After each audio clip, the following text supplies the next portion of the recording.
네, 여러분 다시 찾아뵙게 되었습니다. 건강하시죠? 늘 건강하셔야 됩니다. 어쨌든 그렇게 돼야 또 이렇게 배우고 우리가 익히는 과정이 나중에 또 분명히 쓸모가 있을 거라고 생각을 합니다. 이번 시간은 지난번에 이제 말씀을 드렸던 대로 이제 자동차의 데이터, 자동차 데이터를 가지고 이제 CSV 파일로 만들어 놓은 심플 CSV 파일입니다. 전통적인. 넣어 놓은 거를 가지고 어떻게 이제 ETL 혹은 ELT를 하는가 를 보여드릴 거고, 그 안에서 이제 ADF가 어떤 식으로 이제 동작을 하는지 한번 보실 수 있도록 하겠습니다. 지난번에 기억을 하실런지 기억을 하실 거라고 믿습니다. 기억을 하셔야 되고요. ADF를 만드는 과정, 이제 간단하게 보셨죠. 애저 포탈을 통해서. 근데 뭐 사전에 필요한 것들은 필요해요. 사전에 필요한 것들이 분명히 몇 가지가 더 있습니다. 예를 들자면, 애저의 스토리지 어카운트를 반드시 가지고 계셔야 하고요. 그다음에 최종적인 데스티네이션에 이제 서비스를 올려야 될 DBMS에 대한 어떤 선정은 미리 돼 있으셔야지 되고요. 필요하다면은 뭐 그것에 따른 스키마에 대한 정의라던가 뭐 쿼리 플랜에 대한 마이그레이션, 이 모든 것들은 이미 다 정의가 되어 있으시다라는 전제 하에서 이 시간을 좀 꾸려 보도록 하겠습니다. 물론 그게 아니시더라도 이 안에서 대부분 이제 메뉴들을 통해 가지고서 필요한 정보들은 다 확인을 하실 수가 있습니다. 이제 cars.csv 파일을 애저 블롭에서 애저 SQL로, 애저 SQL 파스DB로 어떻게 옮기는가를 오늘은 한번 좀 들여다보실 수 있도록 하겠습니다. 자, 말씀드린 것처럼 지금 또 화면에서 보시는 대로 cars.csv 파일로 ADF를 이용을 해서 이제 애저 블록 스토리지에서 애저 SQL로 옮기는 과정을 한번 볼 수 있도록 하겠습니다. 이제 애저 포탈로 들어오시는 겁니다. 여기서 이제 플러스를 누르시면 새로운 리소스를 생성을 하실 때, 여기서는 지난번에 보여드렸던 대로 애저 데이터 팩토리를 치시면 되고요. 그래서 크리에이트를 누르시고 이제 오늘 뭐 A4E 정도, A4E ADF 데모로 정의를 하고, 그다음에 제가 먼저 만들어 놓은 이 그 리소스 그룹에서 사용을 하고, 그다음에 반드시 버전 2를 하시고, 그다음에 로케이션은 여러분들이 원하시는 로케이션을 지정을 합니다. 말씀드렸던 것대로 git을 연동을 할 경우엔 git을 누르시고, 아니면 git을 빼고 해서 크리에이트를 누르시게 되면 지금 좌측 우측 상단에서 보이는 것처럼 ADF가 디플로이가 됐고요. 그다음에 최종 데스티네이션이 SQL 데이터베이스라고 말씀드렸잖아요. 역시 이제 지금 보시는 것처럼 SQL 데이터베이스를 설치를 하시고, 기존에 있는 리소스 그룹과 매칭을 시키시고, 이제 별도로 아웃풋 데이터베이스가 될 거니까 데이터베이스 이름을 지정을 하시고, 이제 서버 타입을 지정을 하셔가지고 이제 새로운 서버를 저희가 설정을 하는 거잖아요. 여기에 맞는 이제 서버 어드민 로그인 정보와 패스워드를 지정을 반드시 하셔야 됩니다. 이건 원래 이제 일반적으로 가는 과정이니까 두시고요. 그다음에 이것도 같은 이제 네트워크 존의 리전에 있어야 되니까 이제 미리 선택하셨던 것과 같은 리전을 지정을 하시고요. 그래서 서버 정보를 넣으시고 이제 서버에 이제 애저의 서비스가 이제 액세스가 될 수 있도록 해야 링크 서비스를 만들 수가 있거든요. 이걸 클릭을 해 놓으시고 이제 서버 정보를 쭉 확인을 하시고 편한 이제 인스턴스를 지정을 합니다. 이제 스탠다드 타입 S1으로 정리를 했고요. 저는 이제 여기에서 쭉 서버 정보를 보신 다음에 크리에이트를 하게 되면 지금 우리 최종 목적지가 될, 즉 이제 ETL이 끝나게 될 애저 SQL 데이터베이스를 지금 설정하는 화면입니다. 자, 그러면 이제 반드시 스토리지 어카운트가 있어야 우리는 블록 스토리지를 만들 수 있잖아요. 그래서 스토리지 어카운트를 이제 같이 리소스 그룹에서 플러스해서 정의를 해주시고, 보시는 대로 리소스 그룹은 존재하고 있는 것 그대로 해서 넣으시면 됩니다. 이렇게 해서 스토리지 정보가 다 생성이 돼서 스토리지 어카운트, 그 다음에 ADF를 생성을 했고, 거기에서 맞는 최종적으로 우리가 원하는 애저 SQL 데이터베이스까지도 설정을 다 해놨습니다. 자, 그럼 이 안에서 이제 끌어오는 과정들이 다 전부 다 디플로이 과정들을 지금 다 보고 계시고요. 자, 이제 제가 만들어 놓은 게 블록도 했고, 그 다음에 애저 SQL도 만들어 놨고, 이제 바로 이 블록을 아까 봤던 그 cars.csv 파일을 인풋하기 위해서 인풋 정의를 했고요. 인풋 링크를 넣고 제가 미리 만들어 놓았던 업로드 파일, 즉 이 CSV, cast.csv 파일을 로컬에서 선택을 하고 업로드를 합니다.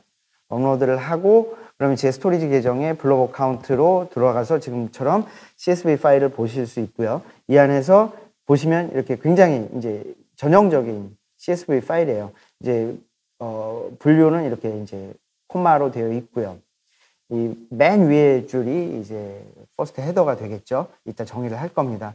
이 파일이 잘 올라간 걸 확인을 했고 이 상황에서 이제 우리는 데이터 팩토리로 가가지고서 이제 링크를 설정을 또 해주는 과정으로 가게 됩니다. 한번 보시죠. 보시는 대로 쭉쭉쭉쭉 다 되어 있고 이제는 SQL 데이터베이스에서 이제 어떤 식으로 에디팅을 해줄 건지 쭉 보는 거예요. 자, SQL의 파스 타입에 이제 로그인을 하는 화면이고요. SQL 데이터베이스 파스에 로그인을 하게 되면은 기본적으로 이제 이러한 UI를 보실 수가 있게 됩니다. 이 UI 내에서 이제 테이블 정보와 뷰 정보들을 쭉 우리가 이제 다시 클릭박스를 눌러서 보게 되면은 이제 우리의 CSV 파일이 어떻게 올라갈 건지를 한번 보는 거죠. 요거는 이제 미리 정의가 되어 있었던 이제 쿼리문이고요. 요 쿼리문에 맞춰 가지고서 런이 되는지, 오케이, 이건 이렇게 동작하는 걸 보면은 애저 SQL 데이터베이스도 제대로 이제 설치가 된 겁니다. 이 안에서 쭉 이제 테이블 정보들을 보실 수가 있고요. 자, 그럼 요 다음에 우리는 이 테이블 정보에 대한 것들이 정의가 됐으니 데이터 팩토리로 옮겨가는 겁니다. 데이터 팩토리로 옮겨간 뒤에 이 안에서 이제 링크 서비스를 만들죠. 지난 시간에 제가 보여드렸던 화면하고 똑같습니다. 이제 파이프라인을 빌드를 하고 카피 데이터를 할 거냐 뭘 할 거냐를 해가지고서 볼 건데 우리는 이제 전문가 수준으로 갈 거니까 좌측단에 있는 이제 연필 모양을 가지고 파이프라인을 만들 거예요. 자, 누르고 파이프라인을 생성을 합니다. 자, 이 파이프라인 상에서의 링크를 만들어놔야 되는 것들은 말씀드린 대로 이 과정이에요. 이 과정에서 우리가 무엇을 해갈 건지를 지금 단계별로 볼 건데요. 이것도 지난 시간에 보셨던 슬라이드였었죠. 여기서 이제 애드를 합니다. 파이프라인의 이름을 이제 정의를 하고요. 하나를 정리를 하고 그 다음 우리는 이미 올려놨던 CSV 파일이 있었었죠. 인티그레이티드 런타임은 기본적으로 포함이 되고요. 그래서 이 CSV 파일을 블록 스토리지에 이제 링크 서비스를 겁니다. 링크 서비스를 걸고요. 그 링크 서비스는 지금 하단에 있는 ADF 하단의 파이프라인의 커넥션이라고 이야기를 하고요. 커넥션을 통해서 추가를 합니다. 그것도 역시 이제 지난번에 보셨던 화면이죠. 우리는 블롭에다가 CSV 파일을 업로드를 할 거니까 블롭과 링크를 먼저 겁니다. 스토리지 계정을 통해서 블롭을 이제 이네이블 시켰고 블롭은 인풋 데이터를 받는 곳이죠. 그래서 지금 링크 서비스를 거는 과정들을 이제 쭉 넣어놓고 보시는 대로 이제 런타임이 메뉴로 올라오게 됩니다.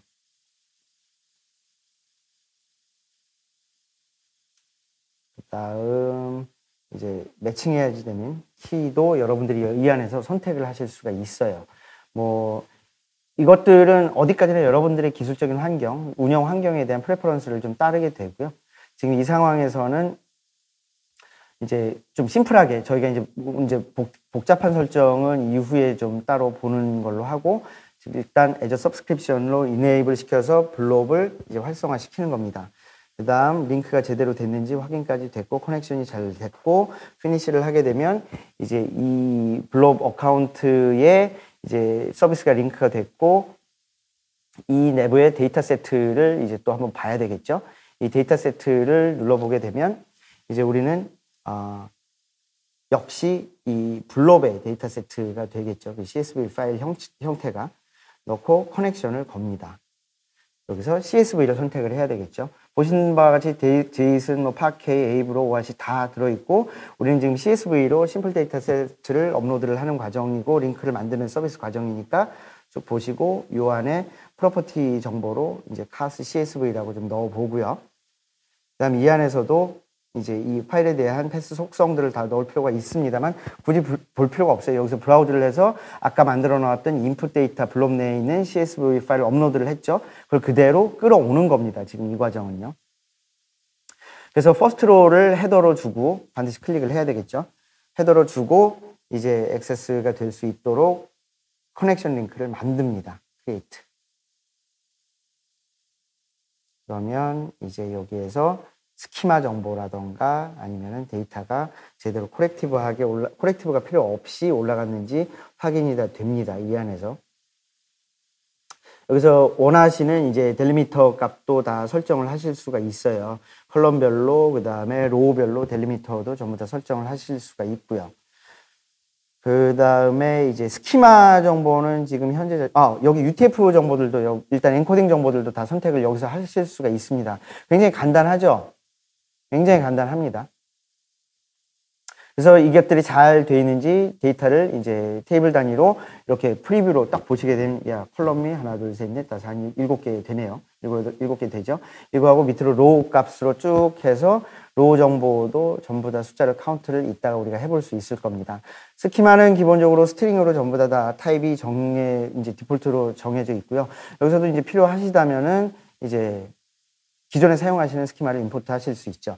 자, 이제 우리는 CSV 파일을 내 스토리지 어카운트에 블롭에다 올렸고 그 블롭으로 연결된 거에 데이터를 블롭끼리 링크를 시켜놨습니다. 그리고 아까 만들어 놓은 Azure SQL 데이터베이스에 이제 데스티네이션 링크를 우리가 거는 중이 되는 거죠. 이제 거는 서비스를 만들어야지 되는 겁니다. 굉장히 다양한 데스티네이션을 우리가 지정을 할 수가 있어요. 여기서 이제 아웃풋이 돼야 되겠죠. 이 안에는 이제 SQL에서 아웃풋 정보로 이제 최종 정보를 MS SQL의 파스 서비스인 Azure SQL 데이터베이스가 이제 지정하는 이제 데이터 타입으로 쭉 뽑아내는 과정을 여러분들은 보시고 있고요. 여기서도 똑같습니다. 서브스크립션 기준으로 해가지고서 기존에 존재하는 워크그룹과 그것들을 이제 링크를 해야 되니까 대부분 대동소이한 기본 정보들과 연결이 될 수 있겠죠, 분명히. 자, 어센티케이션도 여러분들이 보시는 대로 선택을 하실 수가 있어요. 이제 인증 방법도 선택을 하시고 여기서는 심플하게 이제 SQL 어센티케이션으로 넣어놓고 이제 선정이 되어 있는 유저네임과 패스워드를 넣어야 되겠죠. 이건 접근 정보이기 때문에 굉장히 중요한 보안 자료이기도 합니다. 그래서 제대로 테스트 커넥션이 일어나는지 보면 보시는 바와 같이 커넥션이 제대로 일어났고요. 그래서 피니시를 하게 되면 이제 링크를 위한 기본적인 서비스는 같은 리소스 그룹에다가 우리는 묶어놨습니다. 자, 그래서 인풋과 아웃풋 데이터가 존재를 하게 되고 이제 Azure SQL 데이터베이스가 인식하는 데이터 세트로 링크를 또 걸어야 되겠죠. 이게 돼야만 최종적으로 우리는 카피 데이터를 할 수가 있게 돼요. 자, 내려보고 SQL 데이터베이스를 찍고 그다음 여기에서 이제 링크를 걷는 데이터 세트를 이제 하나의 프로퍼티를 얘기를 하고요. 카 테이블이죠. 우리는 아까 보셨던 테이블 정보 보셨지 않습니까? 카 테이블을 넣어놓고 그 데이터 세트를 이제 그 테이블로 인입을 시키고요. 역시 이제 퍼스로를 이제 헤더로 잡고 그러면은 SQL DB가 참조하는 데이터셋, 블록 쪽에서 참조하는 데이터셋들이 이제 전부 다 링크가 됐고 이제는 우리는 여기서 카피 액티비티를 누르면 돼요. 한번 볼까요? 액티비티에 쭉 보시면은 뭐 무브, 트랜스포메이션 여러 가지 여러분들이 원하시는 것들을 보실 수 있고 위주익으로 우리는 카피 데이터 ETL을 하는 거 ETL 혹은 ELT를 하는 거니까 카피 데이터를 그대로 갖다 끌어놓고서 이 이름을 이제 카스 CSV를 to SQL로 카피하는 모션으로 우리는 정의를 합니다. 자, 여기 보시게 되면은 카 CSV 파일을 그대로 불러왔고 그 다음 싱크를 시키는 거죠. 그러면 이제 비로소 카피 액티비티를 하는 모든 흐름을 우리는 쫙 한번 데모로 봤습니다. 자, 이 안에서도 어떻게 매핑할 건가, 스키마 정보들 보고, 스트링 정보들 보고, 다 이 안에서 여러분들 지금 테이블이 다 올라왔어요. 컬럼 정보까지 다 올라온 걸 가지고서 이제 얼마만큼 이제 스키마까지 다 올라왔고, 이제 딜레이가 발생하는 것들, 또 방지해야 되니까 디버그를 반드시 ON을 합니다. 이렇게 되면 좀 더 무결성을 보장하면서 그대로 ETL을 할 수 있는 요건으로 가겠죠. 자, in progress 됐습니다. 한 5초 걸리려나요? 몇 초 걸릴까요? 한 15초? 예. 10초는 좀 더 넘게 걸리네요. 이미 다 카피가 끝난 거예요. 최초의 원시 CSV 파일을, cars.csv 파일을 블롭에다 올려놨고, 블롭에 데이터 세트로 링크를 시켜놨고, SQLDB를 만들어 놨었고, 이제 SQLDB가 인식하는 데이터 세트로 했고, 애저 데이터 팩토리에서 최종적으로 오케스트레이션 하는 카피 데이터를 했고, 이미 다 카피가 끝난 상황에서, 자, 그럼 우리 셀렉트를 해서 전체 테이블 정보를 한번 볼까요? 쭉 올라왔습니다. 테이블 정보가 그대로 CSV 파일이 애저 데이터베이스로 올라왔고, 카운트를 해볼까요? 카운트 숫자가 다 나오죠. 이렇게 됨으로 인해서 우리는 간단하게 무결성을 보장을 한 데이터 테이블을 그대로 옮겨왔습니다. 아까 보신 대로 애저 데이터 팩토리는 우리가 사용하고 있는 거의 모든 원점 데이터베이스 서비스 앱이라던가 아니면 이제 데이터베이스 엔진이라던가 아니면 뭐 파일이라던가 FTP 모든 것들을 아우르면서 원 리소스가 있는 곳을 찍고요. 이 리소스는 뭐 이게 VNet 환경이라도 상관없습니다. 그리고 또 별도의 런타임을 플러그인 시킬 필요도 없어요. 일단 ADF 상에서는 링크만 연결을 시켜주게 되면 이게 온프렘에 있던 또 다른 클라우드에 있던 그대로 쭉 뽑아오고 필요한 런타임을 갖다 이제 프리빌트 시키고 우리가 목적지로 지정한 지금 이 데모 화면에서는 애저 SQLDB를 보신 바와 같이 목적지를 지정을 했고 아니면 이게 목적지가 여러분들이 원하시는 또 다른 거여도 상관이 없습니다. 아까 목적지에 있는 여러 가지 아이콘들이 있잖아요. 그거를 클릭을 하시고 거기에 맞게 리소스 그룹 매칭을 하고 서버 이름과 속성 정보를 넣으시고 유저 정보를 이제 넣으시고 필요한 포트들을 막거나 열고 해놓으시고서 링크, 데스티네이션을 꾸려 놓으시고 걔가 인식하는 데이터 세트로 넣어놓고 업로드된 데이터를 그쪽에서 참조할 수 있게 해놓고 원하는 건 뭐였죠? 이렇게 구축된 파이프라인에서 우리는 카피 데이터를 클릭을 하게 되는 겁니다. 그 사이에 아까 보신 바대로 이제 프리뷰로서 이게 제대로 이 테이블이 올라갔는지 컬럼 정보를 쭉 다 보셨고요. 그 다음에 불과 몇 분 안 돼 가지고서 뭐 물론 워낙에 이 CSV 파일 자체가 작았기 때문에 금방 끝납니다만 어쨌든 이러한 요건으로 중간에 디버그 그 다음에 파일 포맷에 대한 필요한 전환이 있다면 파케이로 할래 아니면 제이슨 템플릿이 있다면 제이슨을 또 해서 꽝꽝꽝 찍어서 옮길 수 있는 역할로 뭐 중간에 선택할 수 있는 요소들이 많았죠. 그리고 최종적으로 이제 카피가 끝나게 되고 지금 보시는 화면처럼 석시드가 됐다라고 했을 경우에 우리가 사용하는 이제 기본적으로 쿼리문을 통해서 전체 테이블 정보를 보실 수가 있습니다. 그러니까 간단해요. 원 소스가 있는 곳 지정을 하고 소스에다가 필요한 이 타겟 데이터를 업로드하고 그것을 하나의 데이터 세트로 만들고 그다음에 목적지를 지정을 해서 목적지 인스턴스를 만들고 목적지에서 인식하는 데이터 세트를 만들고 얘네들을 미리 프리뷰로 딱 해서 문제가 없는지 커넥션에 문제가 없는지 인증 정보에 문제가 없는지 보고 그 다음에 최종적으로 ADF가 가지고 있는 카피 데이터를 이제 트리거를 하게 되면 보시는 바와 같이 쭉 올라갔고 애저 SQL 데이터베이스가 이제 고유하게 가지고 있는 질의 처리문을 통해서 아까 보신 대로 셀렉트 전체 테이블을 보셨고 그 다음에 셀렉트 테이블의 카운트를 보셨습니다. 컬럼 카운트를. 자, 이렇게 하게 되면 굉장히 끝나고요. 이 ADF는 일단 백서상으로는 파이프라인은 무한대입니다. 무한대란 얘기는 계속 이제 링크만 연결을 시켜주게 되면은 얼마든지 여러분들은 필요한 것들을 쭉 지속적인 작업을 하실 수가 있어요. 그리고 ADF는 사실 굉장히 저렴합니다. 여러분들의 이 트래픽이 발생을 분명히 이제 인그레스 비용과 이그레스 비용이 발생을 하겠습니다만 ADF 이 자체로는 비용이 1,000원대가 돼요. 굉장히 저렴하죠. 기존에 사용하시던 인포메티카라던가 뭐 아니면 이제 또 다른 여타 이제 고급 기술까지 포함된 이 ETL 툴들은 굉장히 비용이 비쌌었는데 ADF는 어쨌든 굉장히 저렴합니다. 그러면서 이제 여러분들이 비용 효율적으로 선택한 데이터베이스나 선택한 데이터 세트들만 있다면 카운트, 이제 애저 캘큘레이터 잘 아시죠? 애저 캘큘레이터를 통해서 ADF의 이제 파이프라인별로 가격을 매겨가지고서 미리 시뮬레이션을 하셔서 예산도 잡으실 수가 있습니다.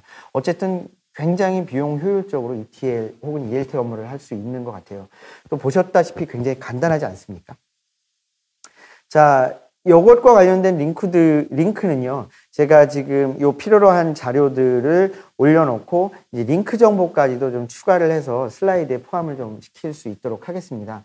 그럼 여러분들이 한번 이 영상을 다시 돌려보시면서 이미 가지고 계신 애저 계정이나 아니면 프리 트라이얼 애저 계정을 통해서 애저 파이프라인도 적어도 100개 이상은 무료로 파이프라인을 구축해 보실 수 있거든요. 그러니까 직접 한번 해보세요. 굉장히 간단합니다. 굉장히 보신 바와 같이 간단하고요. 또 필요하시다면은 또 저희 그 어카운트 영업대표들을 통해서 저를 호출하시면 또 제가 직접 여러분들 사이트에서 데이터의 전처리 과정의 전반에 대한 부분을 설명을 드리고 ADF를 통해서 얼마나 효과적으로 ELT 혹은 ETL 업무를 끝낼 수 있는지 직접 또 현장에서 여러분들의 실무 데이터를 가지고서 꾸려볼 수 있는 기회도 만들어 볼 수 있도록 하겠습니다. 오늘 이렇게 또 간단하게 시간을 마무리하면서 꾸려보았습니다. 어쨌든 오늘도 수고하셨고, 이제 ETL 작업 너무 이제 복잡하거나 아니면은 민감한 일, 분명히 여전히 그런 일이긴 합니다만, 어쨌든 조금이라도 여러분들의 좀 이 수고스러운 이 시간을 좀 더 덜어드릴 수 있는 기회가 되었으면 하는 바람이었습니다. 어쨌든 수고하셨습니다. 또 여러분들 또 재미난 주제로 찾아뵐 수 있도록 하겠습니다. 감사합니다.